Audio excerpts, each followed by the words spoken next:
السلام علیکم۔ قرآن مجید میں یومنون بالغیب کا مطلب، جیسے کہ میں نے پہلے بھی عرض کیا تھا، وہی ہے جس کے لیے دوسری جگہ پہ جو قرآن مجید نے ہی ترکیب استعمال کی ہے، یخشون ربہم بالغیب، کہ وہ اپنے رب سے غیب میں رہتے ہوئے ڈرتے ہیں۔ تو وہ رب پر گویا کہ غیب میں رہتے ہوئے ایمان لاتے ہیں۔ مراد اس سے یہ ہے کہ وہ یہ مطالبہ نہیں کرتے کہ خدا ظاہر ہو تبھی ہم اس کی بندگی کریں گے، تبھی اسے ہم مانیں گے، تبھی اس کی اطاعت کریں گے، بلکہ وہ اپنی عقل کو استعمال کرتے ہیں اور جو انفس و آفاق میں خدا کی نشانیاں ہیں ان کو پہچانتے ہیں، اور اسی بنیاد پر خدا پر ایمان لاتے ہیں، اور اسی بنیاد پر وہ خدا کی اطاعت اختیار کرتے ہیں۔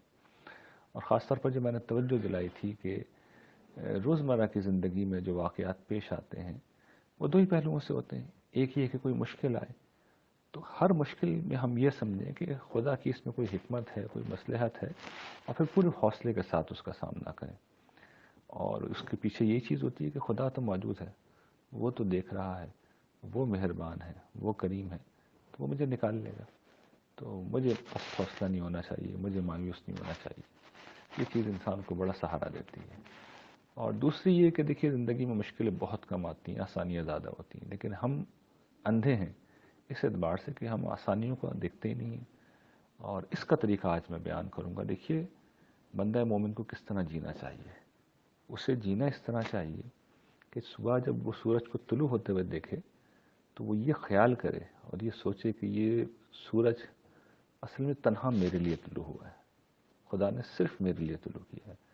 اور رات میں جب چاند نکلے اور اس کی چاندنی میں انسان ایک کشش محسوس کرے، 14ویں کی رات میں چاند کا منظر بڑا خوبصورت ہوتا ہے، یا اندھیری راتوں میں تاروں کی جگمگاہٹ بڑی خوبصورت ہوتی ہے، یا کسی چمنزار میں بکھرے ہوئے کھلے ہوئے مہکتے ہوئے پھولوں کا منظر اور ان کی خوشبو کتنی خوبصورت ہوتی ہے۔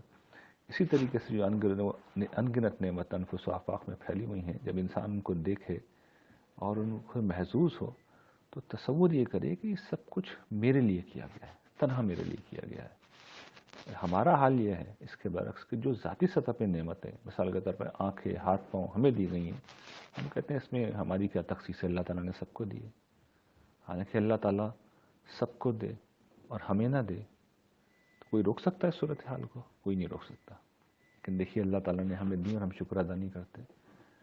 جسم میں اتنے جوڑ ہیں، ایک جوڑ بھی کام کرنا چھوڑ دے تو زندگی مشکل ہو جائے گی، لیکن ہم اس کے بارے میں سوچتے ہی نہیں ہیں۔ تو قرآن خود اس طرح بیان کرتا ہے کہ تم گننا چاہو تو گن نہیں سکو گے، اور ہم نے وہ تمہیں سب کچھ دیا جو تم نے مانگا۔ تو خدا نے اتنا ہمیں دیا ہے، اتنا دیا ہے جس کا کوئی شمار نہیں۔ تو معرفت یہ ہے کہ ہم اسباب سے اٹھیں اور معمولات سے اٹھیں اور غیر معمولی طریقے پہ ہر نعمت کو دریافت کریں۔ اپنے ہاتھوں کو دیکھیں، اپنے پاؤں کو دیکھیں، اپنی کھال کو دیکھیں، اپنے رشتے ناتوں کو دیکھیں، اپنی صلاحیتوں کو دیکھیں، اور خدا کے احسانوں پر سراپا حمد بن جائے، سراپا تمجید بن جائے۔ یہ ہے یومنون بالغیب۔